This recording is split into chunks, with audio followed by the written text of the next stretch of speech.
Hello, my friends, and welcome back to the book of 1 Samuel. Today we're going to be looking at 1 Samuel chapters 21 through 25. And if you remember, when we were last in 1 Samuel, what we saw was King Saul and David. And King Saul wanted to kill David because he was jealous of him, and David had to run away. And now here we begin with David fleeing from Saul, and that's where we're going to pick this up in chapter 21. So at the beginning of chapter 1, David goes to the city of Nob to see Ahimelech the priest. And David tells the priest that Saul has sent him on a private mission, which was actually not true. But the priest provides David with holy bread and offers him Goliath's sword. So the priest believed David, took him for his word, and decides to help David because he realizes that he needs help.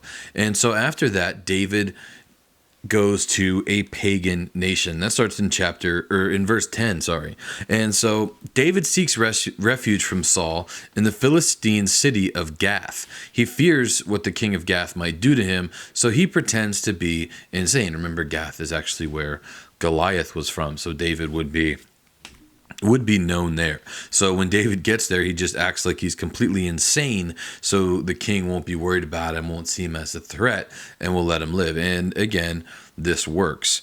So after that, starting in verse 22, David begins to gather his own army of about 400 men. Saul orders the execution of 85 priests because he suspects them from helping David, and Saul tries to capture David at Keilah and in the wilderness. So the first thing we see in verses 1 through 5 is David in the cave of Adullam. David leaves Gath and he hides in this cave.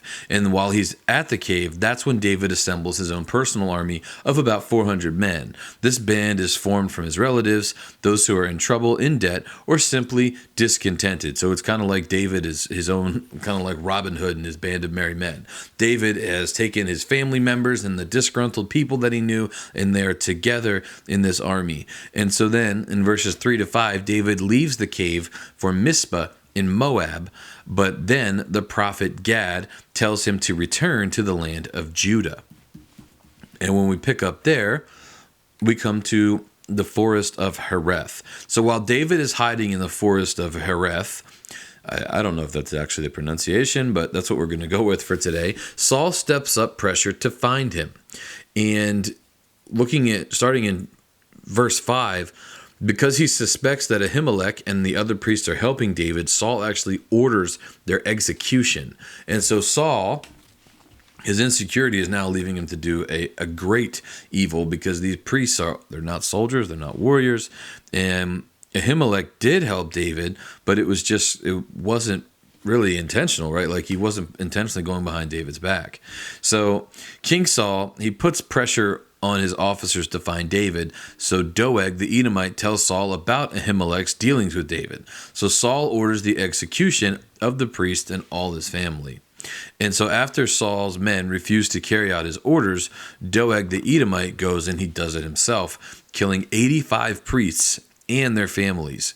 So then in verse 20, starting in verse 20, Abiathar, one of Ahimelech's sons, escapes and he flees to David, who regrets causing the death of Abiathar's family. So he comes to David, and David has this great sorrow because he realizes that if Ahimelech hadn't have helped him, then none of this would have happened. And David felt guilty for that, even though it was Saul's evil, really, not David's. But David still feels guilty because David, remember, he's a man after God's own heart. So you can just assume that he's going to have a conscience, and he's going to feel really badly when something like this happens and it's done. Yeah, and he's blamed for it, right? Like Saul's using him as an excuse for why it needed to happen. So then David comes to the town of Keilah in verse 23. At the Lord's command, David attacks and defeats the Philistines, who are stealing grain from the people of Keilah. And then in verses 6 to 12, Abiathar brings the ephod to David, and David learns that the people of Keilah plan to turn him over to King Saul. After that, before the people of Keilah can turn David over, David and his men leave for the hill country of Ziph. So then Saul continues his murderous pursuit of David. And then we see that in verses 13 to 15. And after that, Jonathan finds David near Horesh and reaffirms their covenant of friendship. He recognizes that David will be the next king of Israel. And this is significant because in this day and age, and especially in all the kingdoms surrounding, when there was a king, the next king was going to be his son. You knew it. That's just the way things were done. So Jonathan was giving up his, I guess you would say, his birthright, because he knew that the kingship didn't come from his father. It was from God. So Jonathan is acknowledging David as the next king, and he reaffirms his covenant that he is not going to kill him. He's going to do everything he can to help him.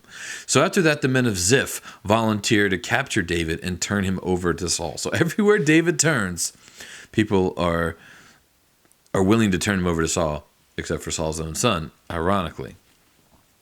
So then David is in the desert of Maon. David flees further into the wilderness to a great rock, but Saul continues to close in on him. Saul receives word that the Philistines are raiding Israel again, so he has to call off his pursuit and go back home to take care of his own land. So in chapter 24, we see kind of more about who David really is.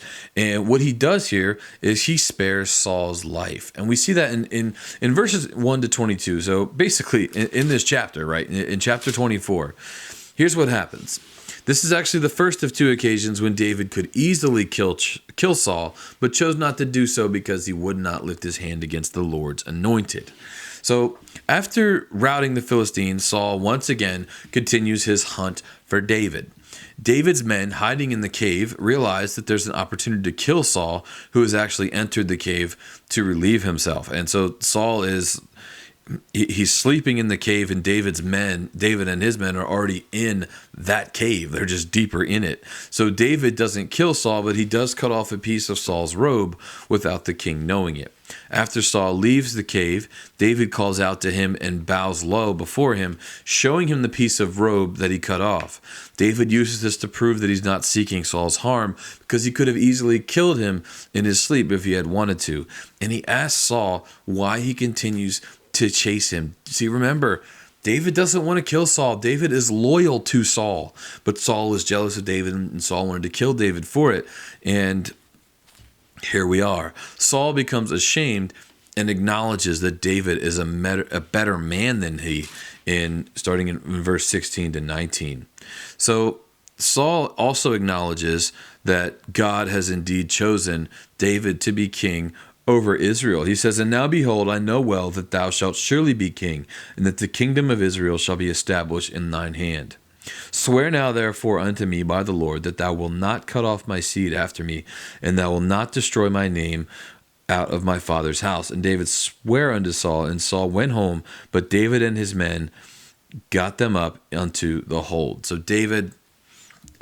Saul acknowledges that David is going to be the next king, and he says, "Okay, look, I know you're going to be the next king." I think he realizes that God is with David, and he says, "Just please promise that you're not going to wipe out my family." And David, remember, he's a man after God's own heart. He's a good man. He wasn't going to do that anyway. So that's where we are. And then in chapter 25, we see another interesting account. So we see David and his interaction with a man named Nabal and his wife Abigail. So David asks this wealthy man, Nabal, to repay past kindness toward him by giving David's men some provisions. And then Nabal sharply denies David's request. He's not interested, and he's basically saying, "How can I feed your people?" And then I wouldn't have enough to feed my own family, which was not true. He was just didn't want to help David just because he was basically a jerk. And so David, he becomes angry, and he's like, "Okay, look, I've got this whole host of men, and this is just this dude and his family. So I'm going to bring my men. We're going to attack him. We're going to kill him. We're going to take it all anyway." And then Nabal's wife Abigail comes out and speaks with David. And so Nabal's servants tell his wife Abigail about the incident, and they warn her that David is coming. And so she prepares a large supply of food and rides out to meet David, pleading with him not to kill her husband. And David accepts this and he thanks God for sending Abigail to him, and he agrees not to harm Nabal. And so Nabal, he hears about this, he's angry, and after a night of heavy drinking, he's told by Abigail about the terrible danger that he had been in, and he suffers a stroke, and then 10 days later the Lord strikes him down and he dies. So this man, he should have helped the Lord's anointed. Let's just say that he should have helped David, and we can probably pretty confidently say these things are not going to happen to him. But Nabal, not a great guy, and his wife gets him spared, and then he ends up dying anyway of his own, not really natural causes, maybe because it says the Lord struck him down, and so an evil man was dealt with. But then following Nabal's death, David asks Abigail to become his wife, and she accepts. So now David has got another wife, and remember, David already had another wife. Remember, David had married Saul's daughter, and it says in verse 44, but Saul had given Michal, his daughter, David's wife, to Phalti, the son of Laish, which was of Gelim. So even though Saul's daughter was given to David, and at that time she had loved David and she was happy to be with him, now she's been given to somebody else, and David is starting a slippery slope that he probably should never have gotten on, because remember, God has ordained marriage between one man and one woman. And so even though David was a man after God's own heart, doesn't mean he's perfect. And Abigail is a good woman, but having multiple wives is not God's plan, and we're going to see where that leads David in the coming chapters. So that is all for today. I will see you back here tomorrow in the book of Psalms.